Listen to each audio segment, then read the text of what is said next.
Good evening. My name is Mark Loden, and this evening I will be presenting how one can manage conflict in the workplace. We all have experienced times where we come across conflict with each other as far as coworkers, maybe possibly even customers that we deal with on a day-to-day basis, especially if one works doing customer service or sales, having the responsibilities to answer questions, provide the correct information, and to be able to fulfill daily duties in order to see operations fully. It can be challenging managing discrepancies, but identifying and resolving conflicts is very vital in order for companies to be able to create the atmosphere that is intended in order to get their business to run according to plan. Tonight, we'll be talking about conflict and how we can identify it and find resolutions in order for not only the company to grow, but the individuals themselves who work for that company. Because as a manager, it's very important that you take care of the people who are working for you.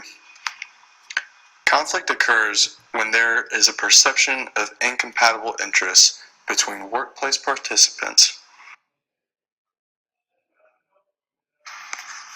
It's very important that we identify the types of conflicts that are out there and those that can arise within the workplace, because we want to avoid that at all costs in order for operations to run smoothly within a company. With this presentation, I'll be talking about the 4 different types of conflicts that are most common throughout the workplace, how we can identify them, and how we can move forward to resolve conflicts. The first conflict we'll be talking about is interpersonal conflict. Interpersonal conflict is the most apparent form of conflict that one can see throughout the workplace. It's easy to observe other results from interpersonal conflict because office politics can arise along with gossips and rumors, which does not do anything but bring negativity throughout the workplace. The danger in that is one can be charged for some sort of harassment or discrimination, not only against that person, but the company as well for allowing those actions to continue. An additional source of workplace conflict can be found in varying ideas about personal success. There are those that have been with the company for a very long time and have hoped to been able to get some sort of promotion in order to experience the growth within that company and move forward, maybe possibly for a higher raise or different opportunities where they can be stretched as an individual themselves. That type of conflict can lead into organizational conflict,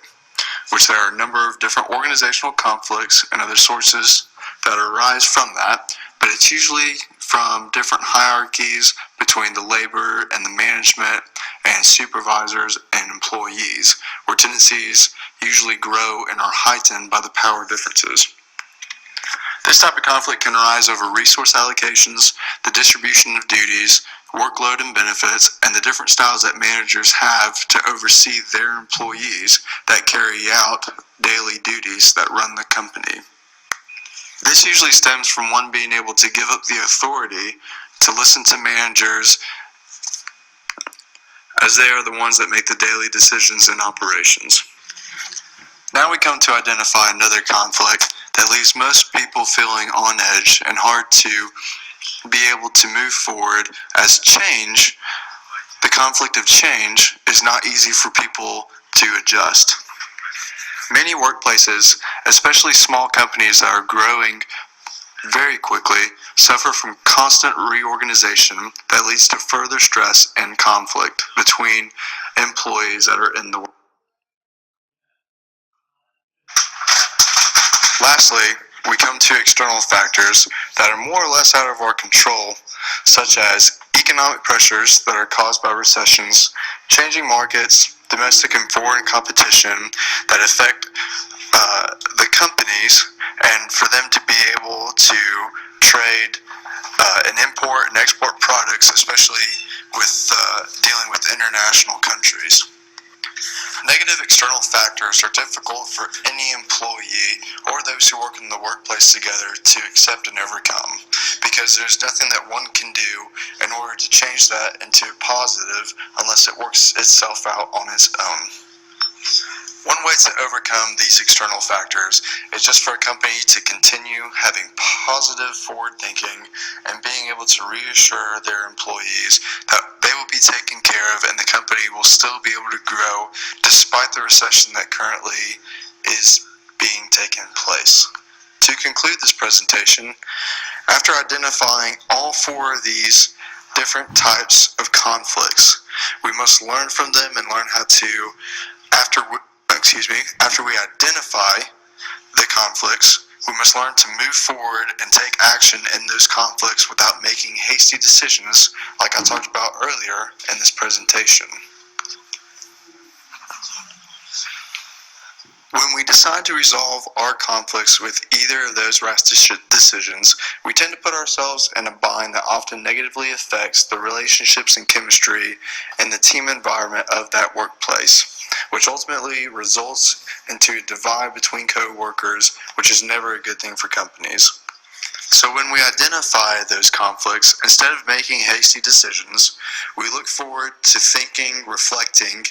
and making sure that the words that we say and the actions that we take are being addressed appropriately so that companies can continue to teach their employees team environment and a better environment for their employees to work in. Thank you for listening to my presentation,